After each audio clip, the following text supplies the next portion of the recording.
That's because of you. That's because of the work you did. That's what knocking on doors and making phone calls was all about. And by the way, that's just what we've done at home. I've got a whole nother portfolio.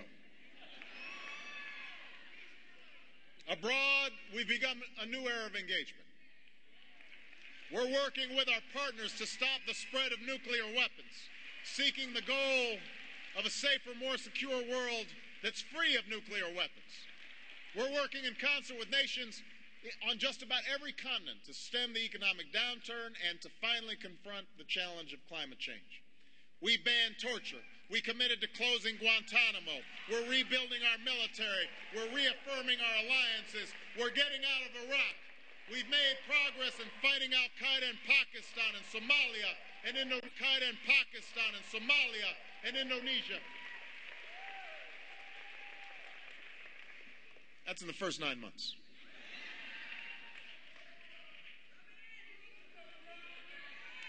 But the reason you're here tonight, the reason I'm here tonight, the reason Tim Kaine is here tonight is because our work is not done. We're just getting started. Because we know that there's still far too many Americans who are out of work. Too many Americans seeing their hours and their wages cut. Too many Americans who still don't have health care. And if they've got health care, they're seeing their insurance companies more worried about turning a profit than maintaining coverage. They're dropping folks, discriminating against them because of pre-existing conditions. We know that we still have so much work to do on the energy front.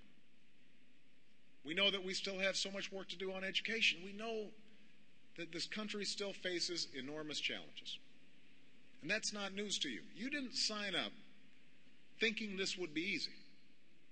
I mean, I just have to remind everybody, I know the campaign got fun, but those of you who were there early, you remember that when nobody could pronounce my name? What is it that motivated you? It was the notion that there's this gap between what's possible in America and what we had achieved. Now, we didn't think that on Election Day suddenly that gap would close. And that same energy, that same enthusiasm, that same passion that you displayed during the campaign, that applies now more than ever, because now's when the work begins. That was just the end of the beginning. We've got so much work to do. We all remember back in the very beginning, a lot of people said having hope was naive. You remember that? That our faith in this country was misplaced. There's a whole industry feeding cynicism and skepticism and promoting a notion of, well, it hasn't happened yet, so it's not going to happen. And for a while, you remember those folks looked like they were right. You remember? Until we proved them wrong. Until we proved there isn't anything false about hope. Until we prove that in America nothing can withstand the power of millions of voices that are calling for change. That's the spirit that we need right now.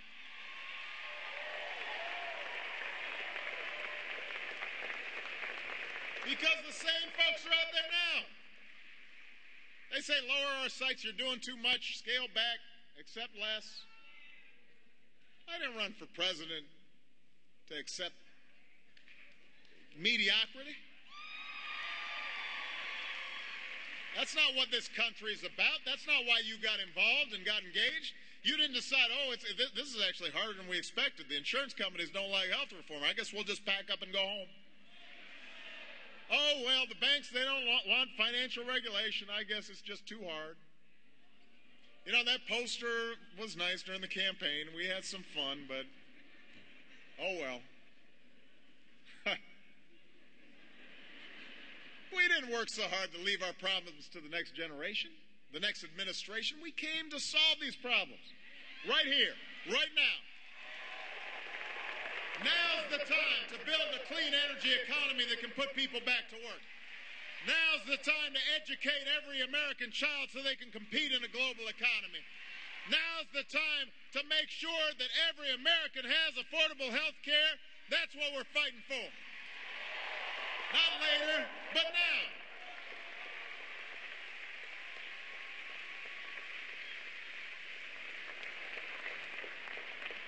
You fired up?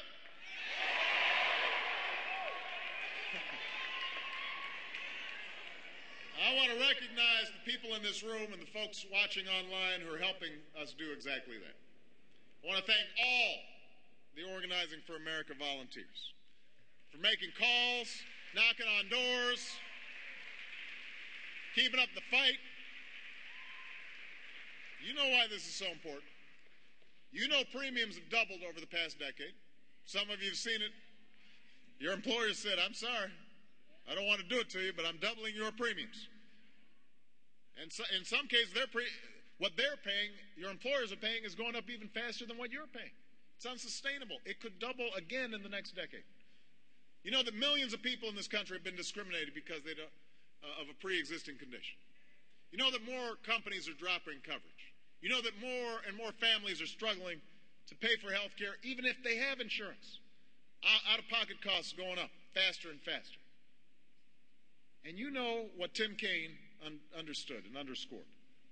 We are closer than we've ever been. This has been a battle that has lasted since Teddy Roosevelt. The basic principle that part of our social contract is you don't go bankrupt if you get sick. That families shouldn't have to worry if their children need help. That we are looking after each other enough to make sure that everybody has health care in this country. We're closer than we've ever been. 5 committees of Congress all voted out legislation. As Tim said, the differences are starting to narrow, and we're going to pretty soon be hitting the floor in the House and the Senate with bills. Then we're going to reconcile them, and then we're going to have to vote on them again, and then I'm going to sign it.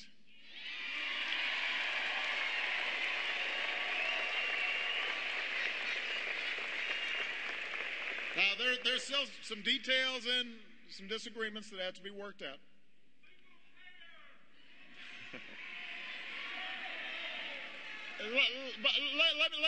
Let me say this because somebody just brought up something.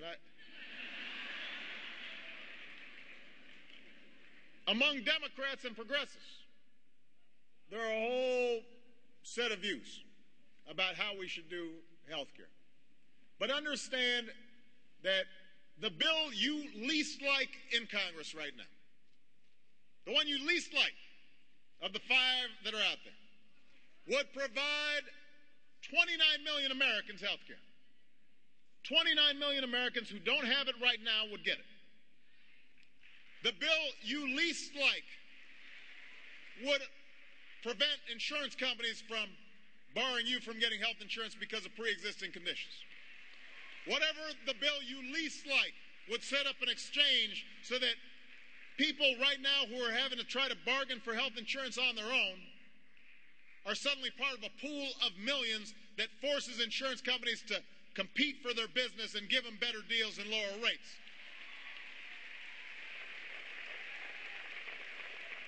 So, there are going to be some disagreements and details to work out, but to the Democrats, I want to say to you, Democrats, let's make sure that we keep our eye on the prize. And that is all those millions of Americans who don't have health insurance and all those who do have health insurance that are seeing their costs go up. If we get a bill, when we get a bill that delivers on those issues, when, that's what I said. Then we have to do everything we can to support it. You know, sometimes Democrats can be their own worst enemies. Democrats are an opinionated bunch. You know, the other side, they just kind of sometimes do what they're told. Democrats, y'all thinking for yourselves. I like that in you. But it's time for us to make sure that we finish the job here. We are this close, and we've got to be unified.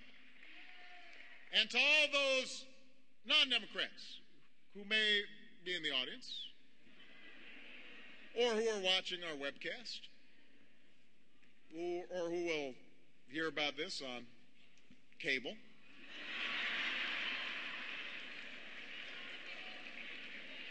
I want you to know I believe in a strong and loyal opposition. I believe in a two-party system where ideas are tested and assumptions are challenged. That's made this legislation that we're working on better and more